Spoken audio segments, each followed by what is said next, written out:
Good afternoon, and welcome to this week's episode of It's No Secret um, podcast in memory of Tyler Matthews, um, who was the son of a very good friend of mine. And we just want Mariah and family to know that Tyler will never be forgotten. And that's why we come here every week to discuss the tough topics that are definitely not a secret. And today I have a special guest here with me. I'm actually super excited to have you. I don't know that you're as excited to be here as I am to have you, but Carl Kalicki, am I saying that? Yelicki. Y-A-L-I-C-K-I. Yelicki. So Carl Yelicki, who is or once was a licensed drug and alcohol counselor. Still am. You still are. You just aren't necessarily seeing as many patients Right. these days. Doing things a little differently. Yeah, doing some groups and things. Yep. So why don't you go ahead and introduce yourself and, Well, and tell us a little bit about you. I'm definitely excited to be here. At my age, I'm excited to be anywhere. You are.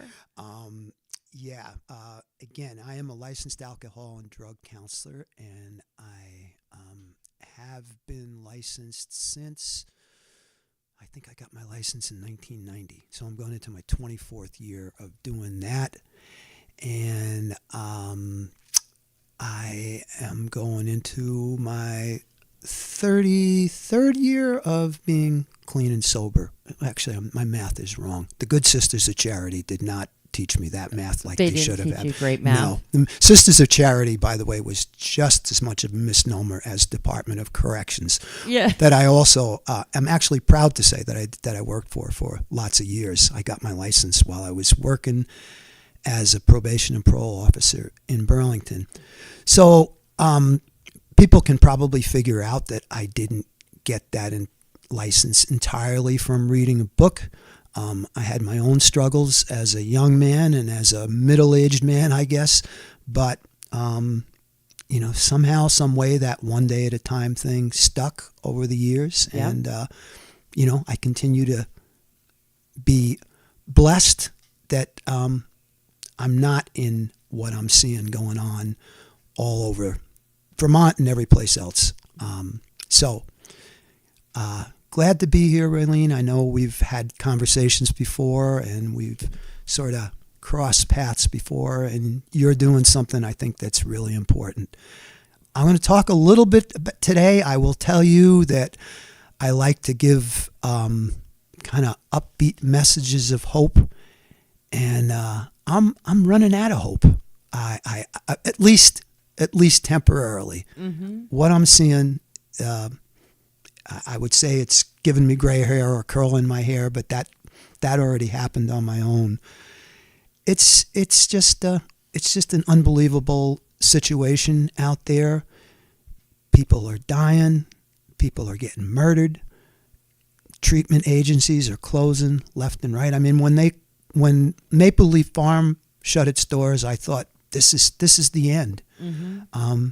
And now I'm aware of the fact, and I had thought it was a rumor that Central Vermont Substance Abuse Services had also closed its doors, but that's happened. So I'm sure you got some questions for me. I'm sure you got some things to keep me going here for an hour. So I do. Okay. I do. Okay.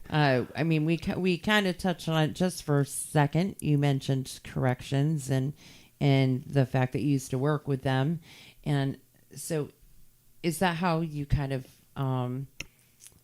got into this profession and got your foot in the door with this thought of this is where I can go with this? Yeah, I had certainly as someone who was getting clean, it dawns on people, hey, maybe this is something, maybe I can do something to kind of help the next guy along. Mm-hmm. Corrections gave me that opportunity to get licensed. When I went for the job interview in Burlington, they said, would you be interested in getting licensed? I said, of course. I had no idea how much work that was going to entail, along with carrying a caseload. But I worked in Burlington from 94 until 2009. And I was part of the intensive substance abuse program, which has gone the way of lots of other programs. It was a furlough program. The whole thing with that was you would, if you qualified, meaning if your crime had to do with substances, alcohol or drugs, wasn't a violent crime at the time. People certainly had histories there. And you were willing to do a treatment program, then you didn't have to spend 1 minute in jail. Now, logically, you would think, hey, that must have been great for everybody. But anybody that's worked in the field of addiction knows that addiction is way more powerful than any Department of Corrections or anything else. So I would tell people that. So I started working in Burlington, and I started, taking courses. I had done a little bit of it before. I had done some stuff with employee assistance with state employees, and took courses and workshops and stuff. But once I started working there, it gave me the opportunity to do it. And as I look back, I can't believe I did it. I had some good people behind me along the way to help me and to encourage me, and that's how that happened. My mom came to live with us when she was in her 90s, and she used to say to me, "Wait, let me see that badge. Is that real? Is that really real? Are you sure?" Yeah. She'd say, "Do these people have any idea what you were like?" And I said, "Actually, they know exactly what I was like." Right. So anyhow, right. That's and the badge is proof that you can go from the trenches to out of the trenches if you try, and if you develop, as we spoke of, new mindsets, and you're willing to commit that to yourself, that you can do it. Yeah. And you did Yep. it. Yep. Again, it's I think when I say, "Oh, I'm losing hope," what is happening in the past month, especially, has really affected me. But I know there's hope. I mean, I have to keep that hope daily, every day. I have to think about that stuff. I have to. I work with family groups now, and we'll get into that a little bit more. But I've crossed paths with a lot of young folks that are in recovery 1, 2, 3, 4 years, and they are reaching out and helping other people along the way. That's the most powerful form of hope that I see. I'm really lucky to be doing a group up at Jenna's Promise in Johnson, and I think a lot of people know about that place. Yes. And if you don't, jennaspromise.org. They are the people that are taking this problem of addiction head on and doing something about it. It's a community response that they're doing. I wish we could have them all over the state, all over the world, really. But I really wish we could have them all over the state, because what they do up there is absolutely incredible. And I don't think that I've ever had more respect for two people as much. I mean, I have so much respect for them and admiration for them to pick up and say, no, we're not going to hide this. We're going to face it head on and really do what people in recovery have to do, which is pick up, face it head on, and try every day to make it work. One of the things that I found out in working with families, I'll give you a little history. Some folks over in the valley, Mad River Valley, near where I live, got hold of me and said, "Would you do a group for families of adults, children, loved ones that are struggling with drugs?" Right away, I said, "You've got the wrong guy. That's not my thing. I'm working with people in the correctional system. I'm working with people that are struggling, and I'm not sure I'm the right guy." They convinced me to give it a shot. I came home and I told my wife after the first group, this won't last 3 or 4 sessions. I'm thinking we're going into the 5th year there. At this point, it's great. It's great. It's a little different. It's at this point now, it's more like support for a core group of people. We've had people come in and out. COVID messed everything up, but we managed to continue that. During the course of that group, one night, Greg and Dawn Tatro showed up because one of the people in the group who had lost a son to an overdose, actually that was liver failure due to alcohol and drugs. And he was in a treatment facility down in Texas, which he left against medical advice, and they got a call from the police down there that he had passed away. But Dawn and Greg came to the meeting, and they told their story, which is not a dry eye in the house. Heartbreaking and powerful. I mentioned to you before, I have training that I can do the Joe Friday thing. I'm really dating myself here, but I can just shut it all off and not show you that things are affecting me emotionally. That was just to meet them and to hear them tell their story. And I'm thinking right now, I think it was less than a year that Jenna was gone. So at the end of the group, they thanked me, and Dawn said, "Boy, this is a great group, a great resource. We'd love to have something like this going in Johnson." I said, "Well, I'll go up to Johnson. I lived in Lamoille County. I have a lot of amends to make up there. I jokingly say, about making amends that, I'm coming up on about 1979 or so to start making amends, and boy, things are going to get really ugly." Right. So they asked me to come up, and I started to do a group up there, and I'm up there every other Wednesday, and in the Valley every other Tuesday. I got to remember that there's a group tonight, and what I'm seeing from those folks is just the whole world. In Johnson, Morrisville, just like every place. If people think that this is just Barry's problem or Burlington's problem or Vermont's problem, it's everywhere. Right. But there's so many young people up there. When you walk into the old Catholic church that they bought and turned into a recovery center, there's a wall on the right-hand side. And there's pictures of young people that have been lost to addiction. So I started to do that group up there, and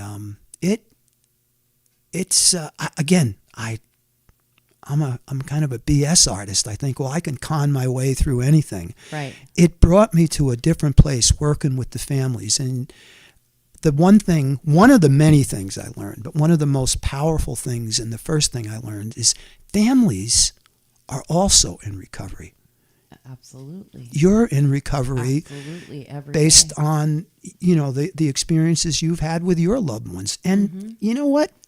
Our communities are if they don't recognize that, even though you think this doesn't affect you, it does. And so I started to do the groups up there, and there are times when I'm driving home, because I've sat there, and they used to tell me in counselor school, if there was any such thing that I did, don't offer anybody a tissue, because that means you don't want to hear what they have to say. And I always thought that was bullshit, excuse me, but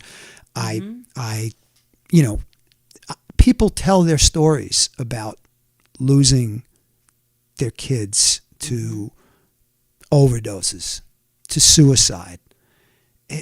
And I sit and I listen, and then I start to drive home, and I realize it's pretty foggy on that windshield. I have to kind of pull over a little bit, but I like I say, I'm certainly a spiritual person, but when I use the word blessed, it doesn't always have anything to do with a organized religion to me. But I'm definitely blessed that I somehow stumbled into this direction, and I'm old and I'm ready to walk away from this and give it up. I have a partner that I love very much, and she believes in me, and she says, you ain't going anywhere. So I had an office in Waterbury. During Hurricane Irene, we had 5.5 feet of water in that office. Oh, wow. So everything in there was destroyed. I have pictures of it. The files were upside down, and there was sewerage and sludge all over. But I built it back up, and I never really, this is probably silly to say, it tells you about my business skills, but I never was in the black in that office. I was always like, kicking in some money on my own to, pay the rent and keep the lights on.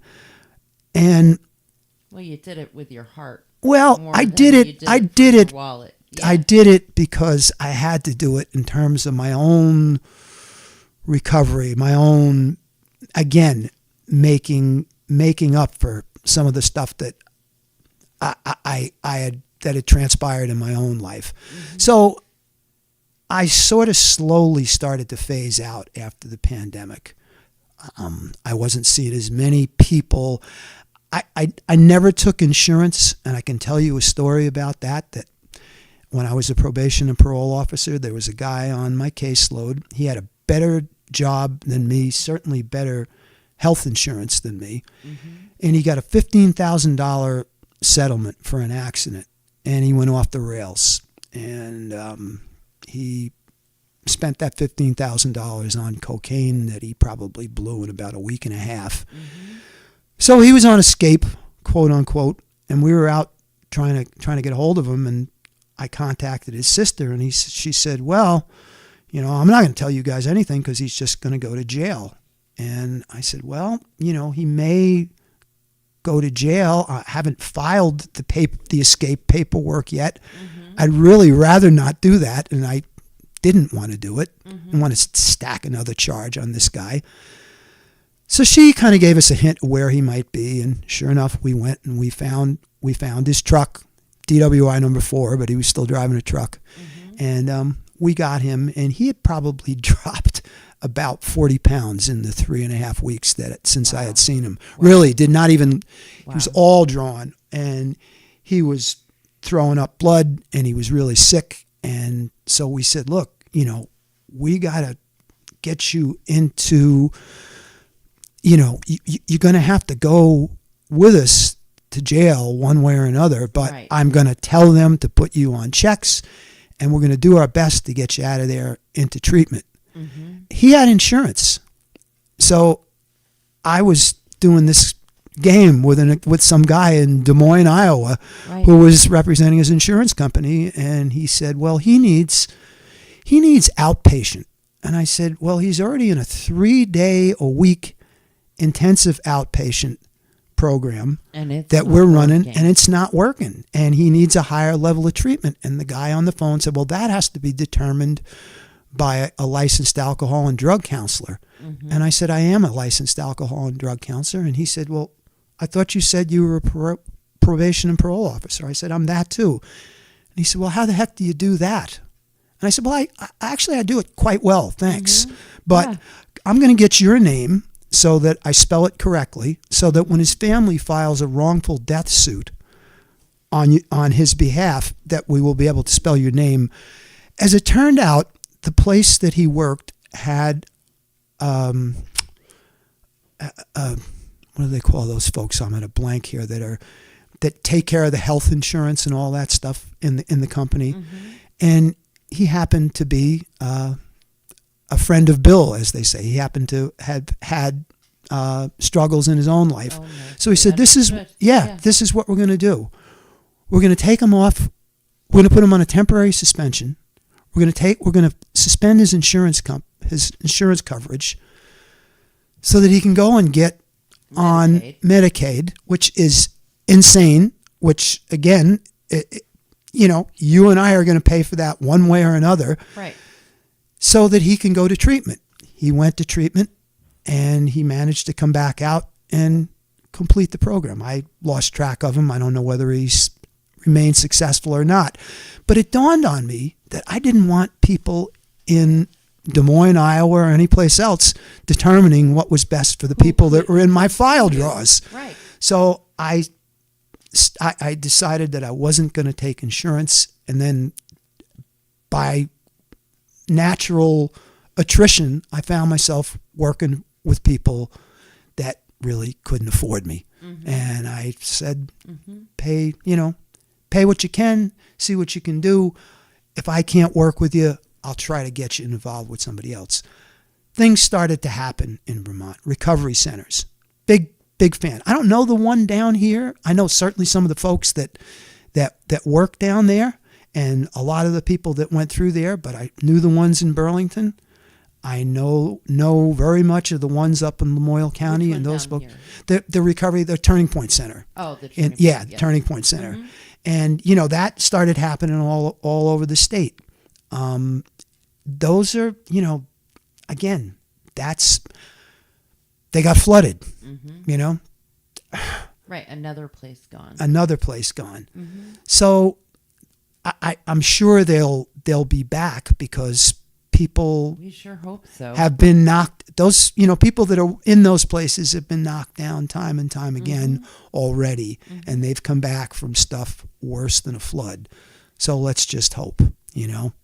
Let's just hope. We can only hope. There's that H word. It's popping in there, no matter how hard I think it's not going to. Well, right now, especially right now, it seems like for a lot of us, that's all we have.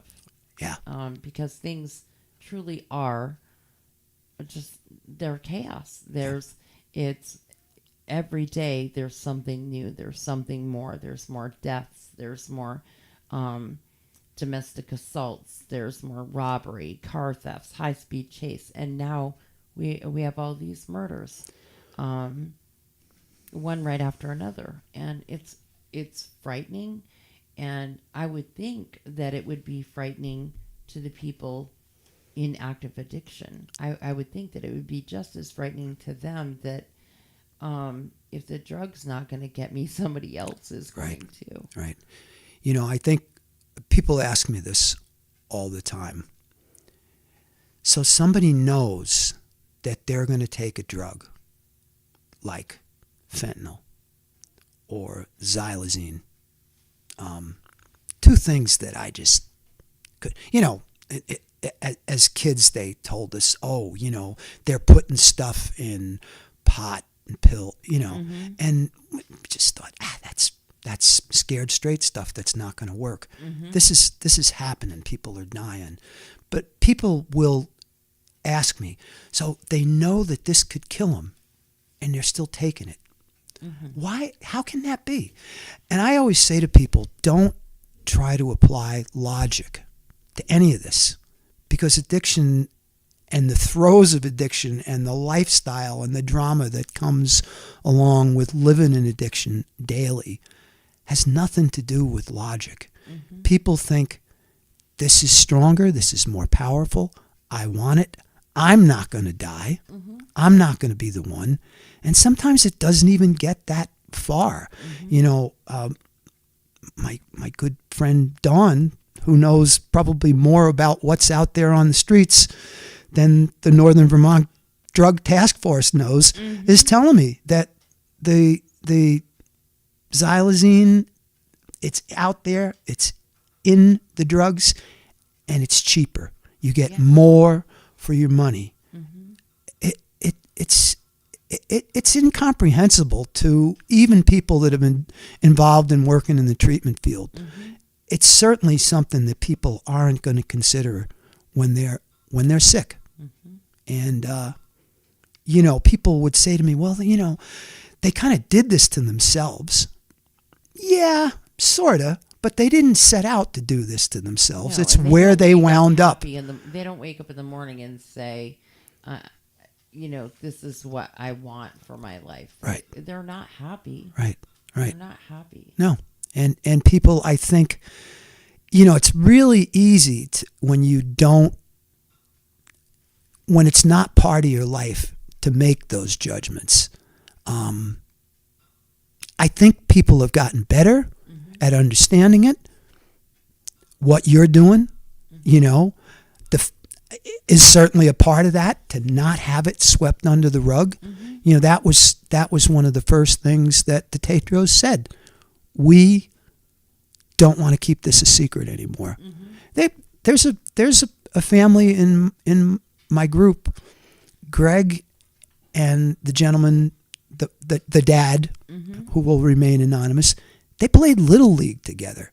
They've been friends since grade school, and they did not know that About each of them each other's story. had someone struggling in their family.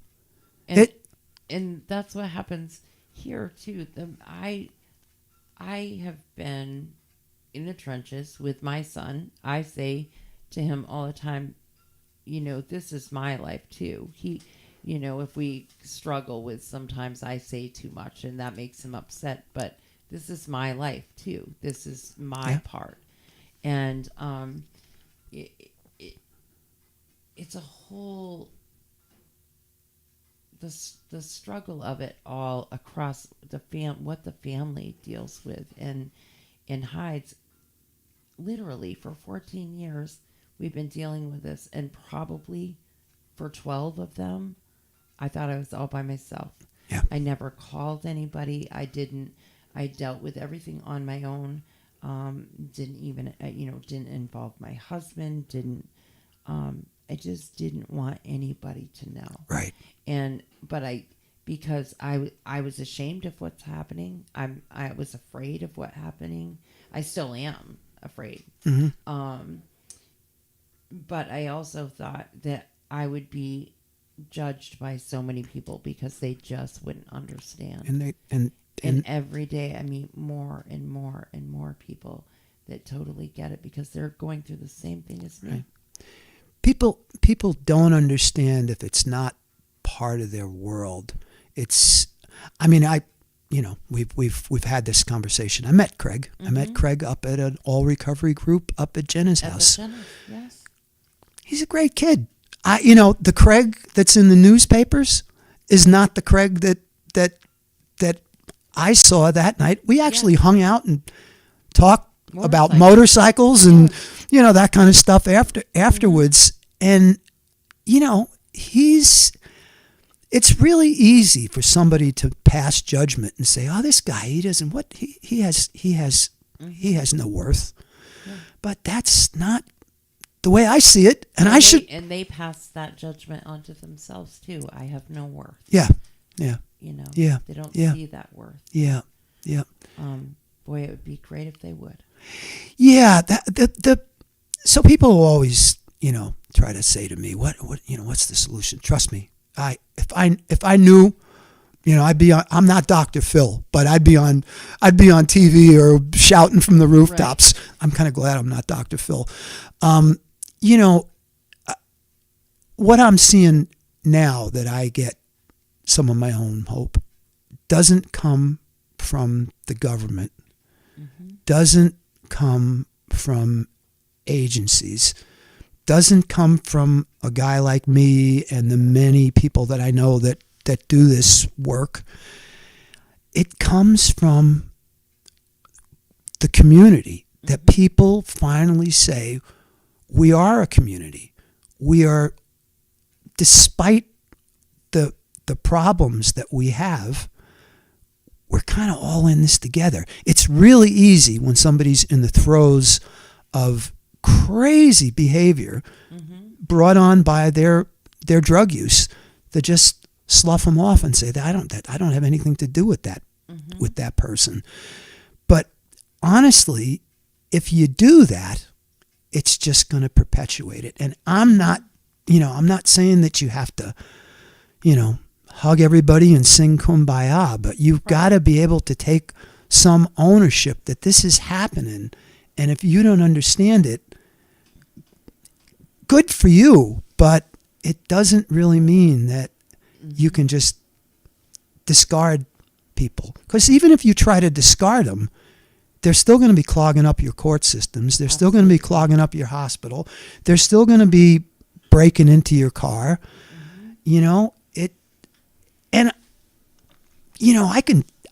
I learned very quickly, when I became a probation and parole officer. I was like, wow, this is a lot of power. I used to tell guys, I can make you disappear with this pen. I'm like a magician. You're gone. There's no there's no power that's stronger than addiction except the possibility of recovery when somebody commits themselves. And until communities recognize that and get behind the people that are trying to do something, quite honestly, sometimes they're the very people that broke into your car a couple of years ago. Exactly. I look at Johnson, and I look at that town, and I lived in Lamoille County many years back. And, I look at they just got walloped by the floods. Their only grocery store gone. But there's a couple, Jeff and Carolyn Baker, and they have started a health center. Everybody kind of has got a finger or two in it. Greg and Dawn helped them. They set them up with a little spot in their place, and then they built. Jeff's a construction worker. Yeah. They went in and built this place, and they started to really work with the people that needed it. Not just people that are addicts, but you can go in there and get your blood pressure monitored and all that other stuff. That to me shows courage, initiative, and really understanding of what to do about this. I worked in systems all of my career in one way or another. And I hate to say it, I probably sound like an anarchist, but I don't really believe that the systems are the answers. They can certainly help people if the system is geared into the right direction. But a lot of times the systems are self-perpetuating, So we touched a little bit, Raylene, and you had asked me, and I have no answers. The money that came from the lawsuit for Big Pharma, Purdue Pharma, Sacklers, whoever it is, By the way, none of those people will ever see the inside of a prison cell. Of course not. Never. But, what is happening with that money? I don't know the answer to that. I'm not involved in enough to know. I guess I do have faith in the people that are going to be charged with that money, that they'll do the right thing with it. I'm not for a while. I'm not smart enough to know what to do with that money, but if somebody were to ask me, don't keep building up a system. Build up a community response in small doses, little baby steps. When Jenna Tatro died, Greg tells this story about exactly what was going through his mind. Yeah. And it had to do with vengeance. He had a pretty good idea who was responsible. Yeah. But he said, I knew if I went that way, I would never see my daughter in heaven. So they took Jenna's life insurance policy, and they bought that church. And it was a wreck. And they turned it into, I go in there once every other week as I'm talking about it. Yeah, and the hair is standing up on my arms right now because they are doing things. They are reaching out to people that would be very easy to turn their backs on. What I say is here, and I wish so many more people would do, is that it's in our community. It's in every community. And it's up to us to decide how it's here. We have that opportunity to make that decision as a whole. How it is here, but how is it going to present itself here? What can we do as a whole to make it different? And we can do that. But not the way we're doing it now. And I don't know, would I feel the same way if my son wasn't an addict? I don't know. I have to believe that I would, because I feel like my heart wouldn't let me feel any other way. I just tend to be maybe over compassionate. I'm told sometimes. Yeah. Well. But we have that opportunity, and especially in Barrie. I mean, we see a lot of it here because the courts here, even though, we can't blame that part of it. Like, we have a lot of excuses. Yeah. And I think that, I mean, each day we learn of somebody new that might be in active recovery, somebody that is struggled with addiction. I'm sure that somebody wouldn't look at you and say, that's an addict. Yeah. There is no face. Yeah. There Right. is no face. Right. And so many people think that they can point that out, and you can't. Yeah. We talked about this a little bit before. I feel like sometimes like I always say to people, people think, oh, it's great, you're a counselor. At heart, I'm a con man. Mm-hmm. I grew up as a con man, and I'm just trying to con people to do something differently. That's kind of my approach to getting people involved in recovery. Right. Your new con isn't how to get the stuff. Right. Well, how to beat. Yeah. The habit. But you get people sometimes that just don't understand because it's not part of their world, and that's okay. I honestly don't really, sometimes I get a little impatient with somebody that would say, oh, you were a parole officer, well, we ought to just lock all these people up and throw them away. Mm-hmm. Well, the last time I looked, we weren't Afghanistan or Iraq. This is, we can't, and quite honestly, corrections embarked on all of these treatment programs, not necessarily out of the goodness of people's hearts. Mm-hmm. They didn't have the room to put all the people that were coming. Right. And I've walked away from this. I'm going to have lunch with two of my former coworkers on Fridays in Burlington, and one of whom is the district director, and the other one the assistant. These are two guys that I knew for years, good friends. I don't know how their job is just to try to hold this mess together because their staff is completely overwhelmed. Yeah, they're falling apart. And everywhere you turn, overworked. Right. Yeah. Right. But it's really easy to say it's the other guy's problem. And I do get it, and I do understand it. But something's got to give, because, if you've got kids, if you've got grandkids, my neighbor's got there's two families, two boys in one house, one boy in the other house, ages 5 to probably 2.5. I'm looking at these three wonderful young characters, and I'm thinking, statistically, what if? And I can't even go there. I stop myself because the statistics are only going the way we don't want them to go. Right. And if you look at the number of fatalities, the most recent figure I saw, I look at these Department of Health things, 140 overdose deaths in the state of Vermont as of July. Mm-hmm.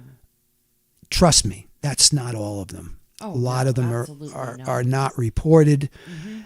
And since then, it's like everywhere you turn. So somehow, some way, communities have to take that responsibility.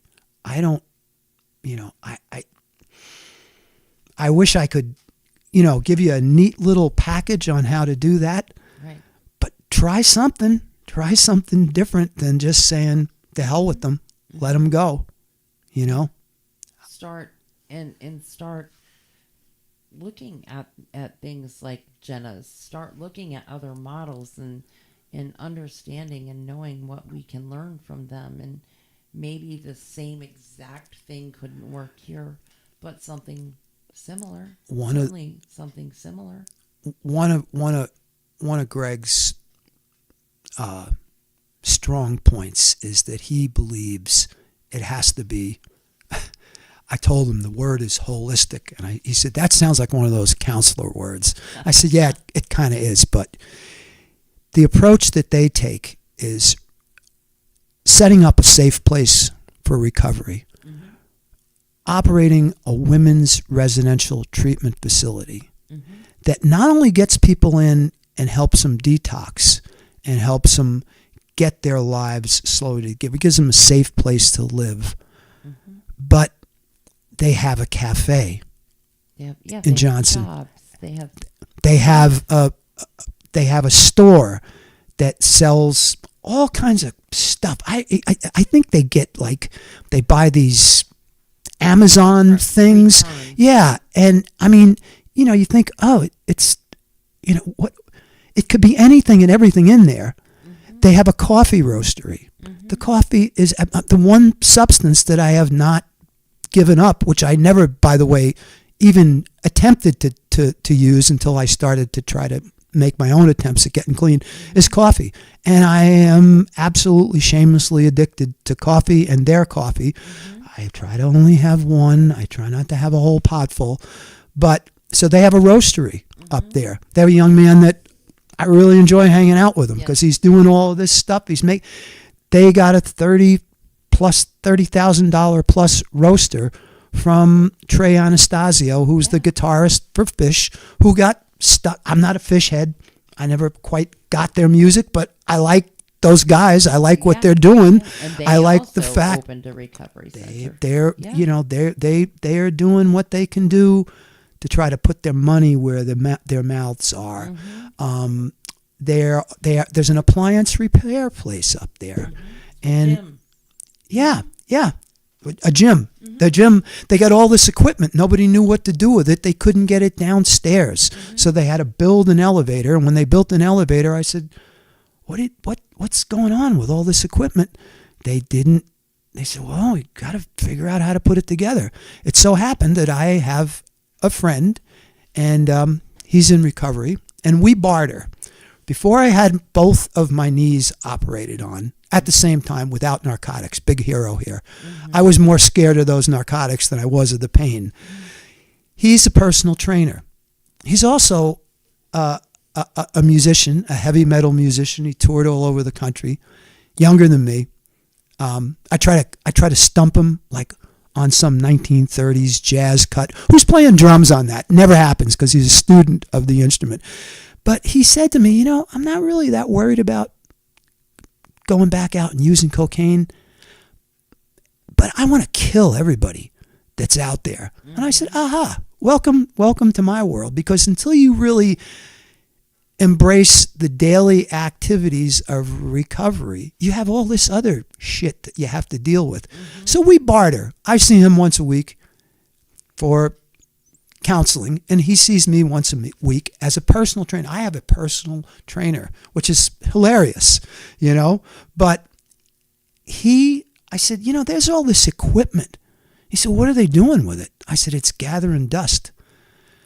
So I mentioned to Dawn and Greg, I think I got this guy that can put your equipment together.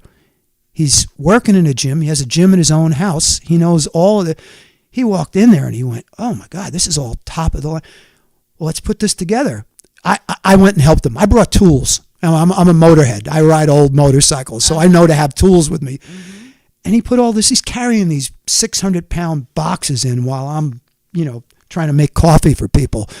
But they set up a gym in the basement, and it's open to anybody that wants to use it. There's another program up in Johnson called Teen Challenge.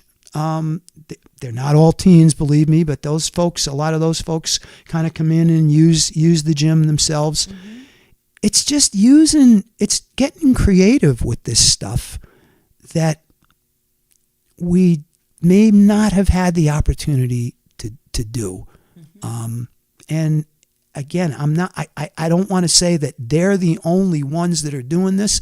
I know there's got to be pockets of this But it stuff feels going all like over it. It really does. Yeah. When I know when I look for services for Craig, when I look for sober living houses and conditions, we don't have any right here in Washington County.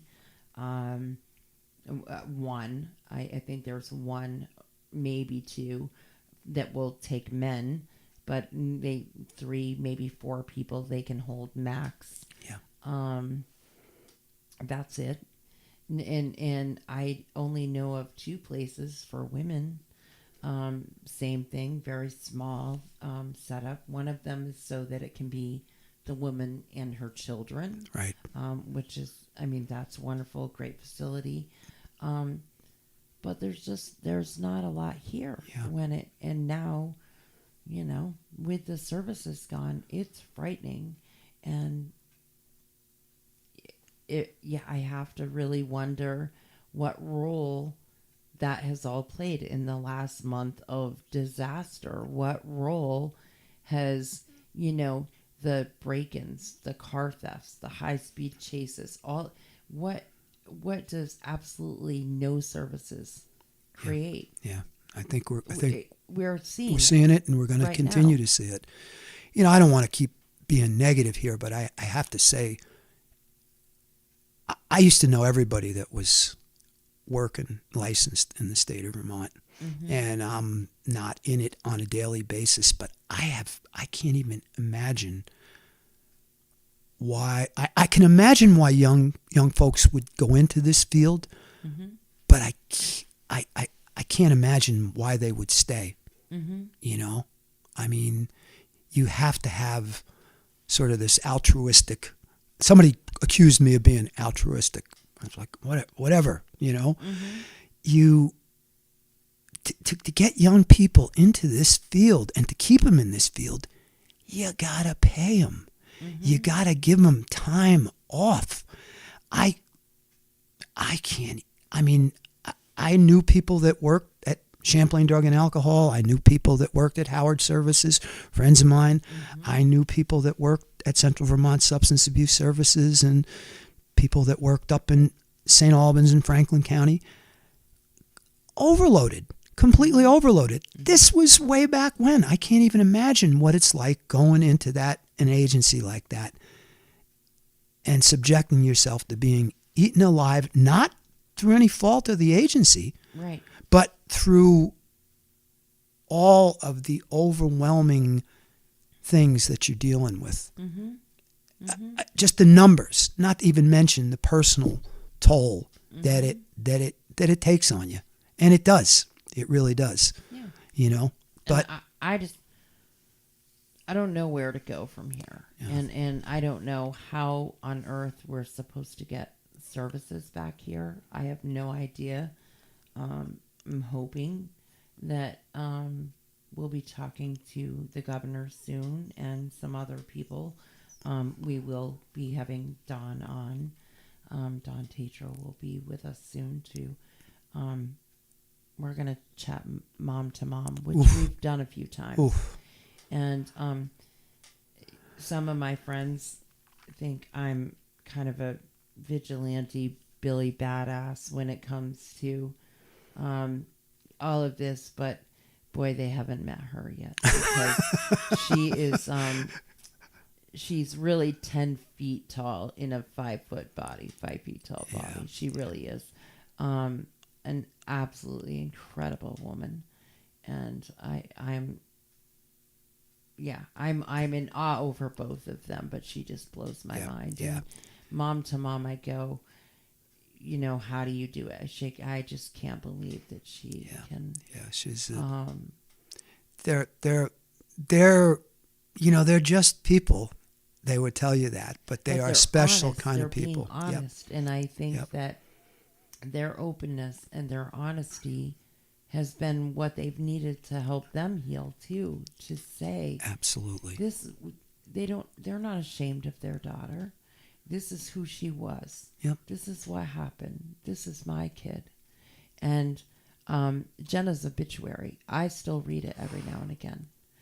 You can't get more truth than that. Yeah. Yeah. It was never a secret, and that's the secret. I believe is just don't hide from it. Don't allow it, and be proud. We spend so much time during active addiction saying, I wish my son or I wish my daughter would see their worth. They're always going to have that worth. Yep. Always, whether they're here or they're not. And so we don't want to forget them. And Jenna and Greg certainly do that. Yeah. Every day. You know what? I mean, the things that they're doing, the thing that you're doing, okay? There's ripples that come from this. And I mean, I don't know how much you see that for yourself, but if you believe anything I tell you today, you got to believe that in your way, you're making a difference. You know, there are folks that I've met doing that family group up at Jenna's Promise. There's a woman, and I always joke with her, and there's a couple of women up there. Women are, you guys are so much tougher than we are. I won't get into that here, but this woman is an EMT, and she spends her days going all around Lamoille County, and now she's working at a Newport in an ambulance, responding to calls, a lot of which are overdoses. She came into that group at the very beginning. One of the things I do is, and I'm getting older, I'm noticing that stuff is names. I used to know everybody's name, but I have to make it a point to know somebody's name. It dawned on me, she was in her fourth group, and I didn't know her name because she sat like this. Am I on a screen here? Yeah, well, that's too bad. She sat like this, and she just stared at the floor, and she never spoke for 4 sessions until she started to speak, and she started to tell her story about how she was going. Her son has been in jail longer, in and out of jail, but in jail longer than people that have committed manslaughter.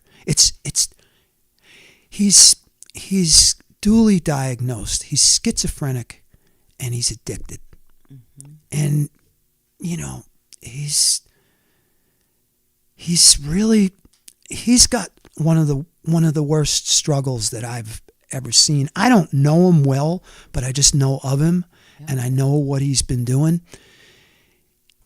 She came in and told the story of how she was going to all these overdose calls. And her partner in the ambulance said one day, I don't know why we're going up to the trailer park. Oh, it's probably that idiot again. And sure enough, he said, oh yeah, here he is again, this guy. You know, he said, I don't know why we're giving this guy Narcan. We ought to just let him die. Do him a favor and let him die. And she said, that's my son. That's my son. And you know, you really shouldn't talk about people that way. And of course, this guy, who's probably a decent human being, he's in the trenches with this. He's sick of it. It's affecting him. He didn't mean any malice, but just the thoughtlessness that people have. She has become a force of nature. I'm gonna have to do my thing here. She is so powerful when she speaks now, and I know her name. It's Vicky, and boy, I'd love to get her on here someday. But that would be amazing. I would be saying I'm too shy, but she when she tells that story, when she went to the hospital, to the emergency room, and heard the doctors and the hospital administrator talking about, what are we doing with these guys? Let them die. And went in and said, please don't say that. That's my son. And even if it weren't, it's somebody else's son and daughter. Right, exactly. You know, and that might sound like a bleeding heart saga, but it's reality of what people are dealing with. This young guy, I don't know if he's got a chance in the world.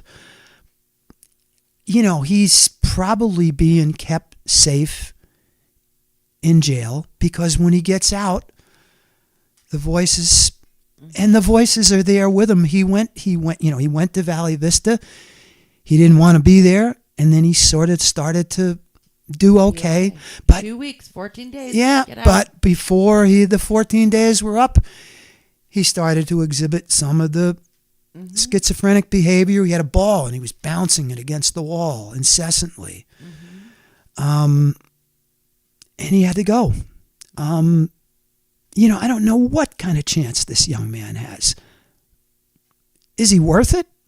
I don't know. Years back, I got asked to testify as a representative of the Department of Corrections in front of the legislator. There was a young legislator there at the time who really struck me as somebody who got it. His name was Phil Scott. You might have heard of him. Yeah.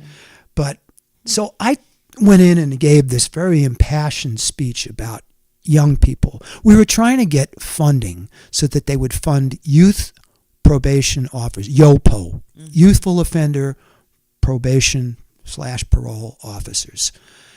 And I come in and I said, you know, the young guys are the ones and the young women are the ones that are running us ragged. We want to get them a smaller caseload so these POs can work more intensively with them. And believe me, jail is not the place for people that are struggling with addiction. And I had a legislator. I had a couple of them. This one guy in particular said to me, well, you seem to have a problem with putting people in jail. And I said, well, you know, I have to do it as the course of my job all the time. But when I know that it's not going to be effective because they're going to get out, you know, and do the same thing and repeat the same behavior, and maybe even worse because now they've lost certain connections. They are a little bit institutionalized, and so sometimes, and a lot of times, not just sometimes, but a lot of times, people will purposely reoffend to go home, to go back. They feel more comfortable there. That's where they're okay. People don't. They can't understand that, but I understand it. I get it. Yeah, that absolutely happens. Yeah. When I was in prison, there were several women who, you know, they would do these sometimes long stints, and they would just be gone a few days, and they would be right back. Right. Life on the installment They plan. were scared to death to be outside. And one thing that I will never forget is this young woman said to me one day, I don't know how to do anything else. The only thing I know how to do is hustle for drugs. And I have no place to go. So they put me in a hotel for a couple of days. But then what? Right. And so she robbed a store so she could come back. Yep. Yeah, there's lots of those stories. And, you know, I think about this kid. He needs a dual diagnosis program, and he needs... And not a lot of those exist. No. There was one in Burlington, but there's always some reason why people don't. There's some kind of box that can't get checked off or something. I don't know. I don't have much patience for it. You know, I know we're getting in the home stretch here. I guess I said to myself, you gotta offer some hope. So I guess I'm going to try to do that. I hope that people can see the hope that maybe is a little bit hard for me to see at the moment, but that's out there.